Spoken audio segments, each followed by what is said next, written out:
बच्चों, मेरा नाम है मोहित और आपका स्वागत है हमारे यूट्यूब चैनल हिस्ट्री चैंपियन में। तो जैसा कि आप जानते हो, आपका जो पेपर होता है पाश्चात्य राजनीतिक चिंतक, तो उससे संबंधित जो पर्सन है मैकियावेली को आधुनिक राजनीतिक चिंतन का जनक के रूप में देखा जाता है, या आधुनिक जो जनक के शिशु के रूप में भी उनकी जो उपमा दी गई है उससे संबंधित ये बहुत ज़्यादा महत्वपूर्ण पर्सन है। अलग अलग विश्वविद्यालयों में पर्सन जरूर से आता है। तो आपको क्या करना है, इस पर्सन को अच्छे से पढ़ना है, अच्छे से इस वीडियो को देखना है। तो चाहे पर्सन निबंधात्मक रूप से चाहे लोग उत्तरात्मक रूप से, आप इस पर्सन को जरूर से कर दोगे। तो वीडियो को शुरू करते हैं। इससे पहले आप चैनल को सब्सक्राइब कर देना है, वीडियो को लाइक कर देना और अपने दोस्तों को जरूर से शेयर कर देना है। साथ ही साथ प्लेलिस्ट का लिंक दे रहा हूँ डिस्क्रिप्शन में, वहाँ पर अन्य वीडियो के भी लिंक मिल जाएंगे, वहाँ से जाकर आप अन्य वीडियो भी देख सकते हो।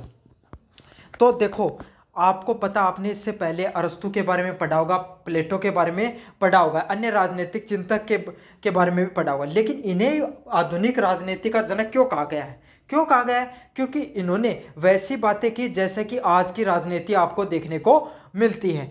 पहले के समय जो अरस्तु थे, इनसे पहले अरस्तु है, प्लेटो है, जो प्रमुख नाम रहे जिन्होंने राजनीति के बारे में बात करी, उनकी क्या खास बात थी? उन्होंने क्या बताया? उन्होंने राजनीति और धर्म को एक जगह करके बताया, नैतिकता और राजनीति को एक जगह बताया। इन्होंने पहली बार कहा कि नैतिकता गई भाड़ में, आपको क्या करना, आपको अपना राज बनाए रखना है। समझ में आ गया? जैसे आज के राजनेताओं की जो फिलोसफी होती है ना कि राज रहना चाहिए चाहे कैसे भी रहे, तो वही बात सबसे पहले कौन करता है? मैकियावेली इस बारे में बताता है। काफी लोग इसके आलोचक भी होते हैं, काफी लोग इसके प्रशंसक भी होते हैं। तो इसी के बारे में अपन देखते हैं क्या है इनकी पूरी की पूरी विचारधारा, जिसके कारण इन्हें आधुनिक राजनीति का जनक के रूप में जाना गया।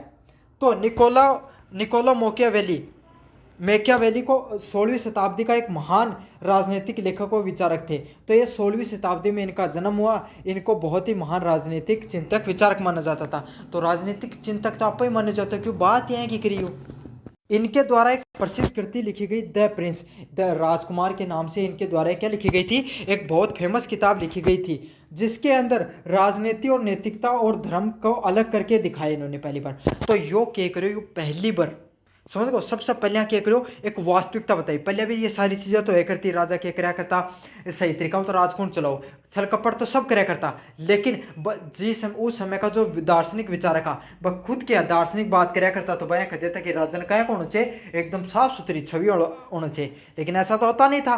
तो पहली बार इसने कहा कि साहब, जैसा इस दुनिया में होता है मैं वैसी ही चीजें बताऊंगा दुनिया के सामने। राजनीति में कोई, राजनीति का कोई धर्म और नैतिकता से कोई लेना देना है ही नहीं। जिसके इसी कारण उन्हें आधुनिक राजनीति चिंतक का जनक कहा जाता है, और इसीलिए उन्हें क्या कहा गया? पहली बार आधुनिक राजनीति का चिंतक कहा गया, क्योंकि इन्होंने क्या किया? जो पहले बड़ी बड़ी बढ़ा चढ़ाकर बातें की जाती थी, आदर्शवादी की नैतिकता होनी चाहिए एक राजा में, राजा को न्यायप्रिय होना चाहिए, वो सब बातों को त्याग कर इन्होंने कैसी बातें की? स्वतंत्र, व्यवहारिक और शक्ति केंद्रित। मतलब इनका सीधी 100 बात की एक बात, सीधी सीधी एक ही बात कही कि राजा ने एक ही प्रयास होना चाहिए, कहीं ना कहीं अपनी कुर्सी बची रहो, चाहे 3 टांगा पे बची रहो। समझ में आ गया? मैकियावेली की आधुनिकता के प्रमुख आधार, तो इन्होंने आधुनिकता से संबंधित क्या प्रमुख आधार दिए? पहला पॉइंट था राजनीति और नैतिकता का अलगाव। इन्होंने क्या किया?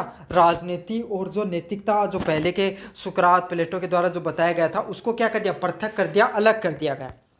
मैकियावेली ने सबसे पहले कहा राजनीतिक का नैतिकता से कोई लेना देना नहीं, और राजा का भी कोई लेना देना नहीं। मतलब राजा है, उसको क्या है? उसको जरूरी नहीं कि धर्मप्रिय हो, जरूरी नहीं कि वो न्याय करे ना करे, जरूरी नहीं हो कि वो नैतिकता माने या ना माने, लेकिन राजा क्या है? राजा को अपना राजपाट बचाना सबसे जरूरी है, चाहे वो इन सब चीजों को त्याग दे। इसने क्या माना? राजा का पहला कर्तव्य राज्य की सुरक्षा और सत्ता बनाए रखना है। तो आजकल का नेता कौन करेंगे? चाहे कहीं हो जाओ, चाहे पिसो देना पड़ो, और चाहे दारू बांटनी पड़ो, और चाहे जाति का नाम पर वोट मांगना पड़ो। समझ में आ गई? लेकिन कहीं ना कहीं अपना के करना, कुर्सी मिलनी चाहिए। बाई बात है कि यो कही कि भाई राजा का पहला कर्तव्य क्या है? राज्य की सुरक्षा करना है और सत्ता को बनाए रखना है। चाहे इसके लिए वो क्या करे? छल कपट करे, धोखे का भी सहारा क्यों नहीं लेना पड़े, चाहे साम दाम दंड भेद कोई भी नीति अपनानी पड़े, लेकिन सीधी बात है, सत्ता बनाकर रखो साहब। अगले वाला पॉइंट है व्यवहारवाद, प्रेगमेटिज्म।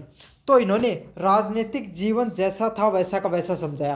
तो ये पहली बार ऐसा व्यक्तित्व था जिसने ये बताया कि राजनीति ऐसी होती है साहब, आप जो आदर्शवाद की बड़ी बड़ी बातें करते हो वो क्या होती हैं, वो बस जनता को लुभाने के लिए होती हैं। बाकी की बातें राजनीति में कोई लेना देना नहीं होता है किनका, आदर्शवादिकता का।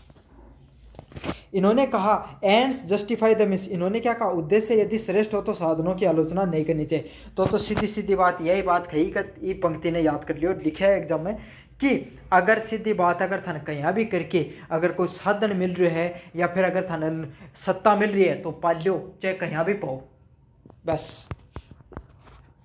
तीसरे नंबर पॉइंट की बात करें, शक्तिशाली पावर का केंद्रीय विचार करना।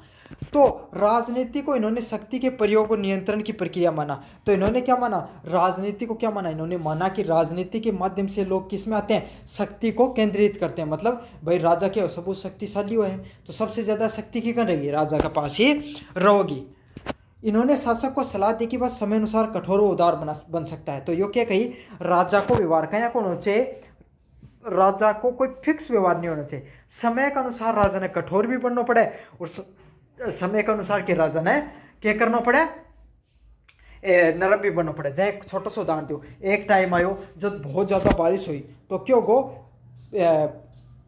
बहुत तगड़ी फसल हो रही है, लेकिन उस समय क्या हो, उस समय क्योंकि राज्य में क्या हो गया, दूसरा राज्य आक्रमण कर दियो एक साल पहले, तो क्या राज्य में धन की कमी थी तो राजा क्या कर सका है कि थोड़ा कर बढ़ा के ले सका, एक्स्ट्रा कर ले सका, समझ में आ गई। लेकिन क्यों अगले साल अकाल पड़ गो, बारिश हुई को नहीं, अपना जो राज्य तो के पास पर्याप्त धन या पर्याप्त मात्रा में हर चीज तो क्या कर सका, कर में छूट भी दे सका।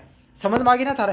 तो राजा को कोई एक फिक्स व्यवहार नहीं होना चाहिए, राजा समय के साथ कठोर भी होना चाहिए और राजा समय के साथ उदार भी होना चाहिए। अगले क्या है, धर्म की भूमिका सीमित। तो मैकियावेली ने तो सीधा सीधा मानना है कि धर्म का कोई ज्यादा लेना देना नहीं है, भूमिका इतनी होनी चाहिए जितनी कितनी आटा में नमक होना चाहिए। इन्होंने राजनीति को, इन्होंने धर्म को राजनीति नियंत्रण का एक उपकरण के रूप में देखा। तो इन्होंने क्या किया, इन्होंने जो राजनीति है इसको क्या माना, धर्म को क्या माना, राजनीति नियंत्रण के उपकरण के रूप में देखा, न कि निर्देशक के रूप में। मतलब भाई अगर कोई भी राजा है ना, वो अगर थोड़ा बहुत धर्म न माने तो क्या होगा, इससे जो वो अनैतिक ज्यादा कार्य कौन करोगे, थोड़ा कम करोगे और क्या होगी, सत्ता पर नियंत्रण में रहेगी। समझ में आ गई। लेकिन हर काम, नीति निर्देशक का अर्थ क्यों है कि हर काम धर्म के अनुसार ही हो, राजा के द्वारा ही जरूरी को नहीं। समझ में आ गई। मतलब क्या माना गया कि हो सके थोड़ा बहुत अगर कोई राजा है, शासक है, वो धर्म का मानता हो तो इससे क्या होगी, सत्ता का नियंत्रण रहेगा, ज्यादा नैतिकता का उपयोग नहीं होगा।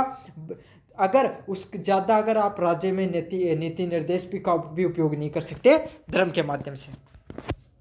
अगले है राज्य का धर्मनिरपेक्ष स्वरूप। तो इन्होंने क्या माना, मैकियावेली का राज्य धर्मनिरपेक्ष या सेकुलर था। तो जो मैकियावेली ने जो राज्य का निर्माण किया वो कैसा था, वो सेकुलर था। क्यों, यो भया धर्म ने छूट दी कुछ ज्यादा, ये तो सीधी सीधी बात कही, धर्म ने जितनी जरूरत है ना इतना ही ध्यान रखना चाहिए, ज्यादा पंचायती नहीं करनी चाहिए।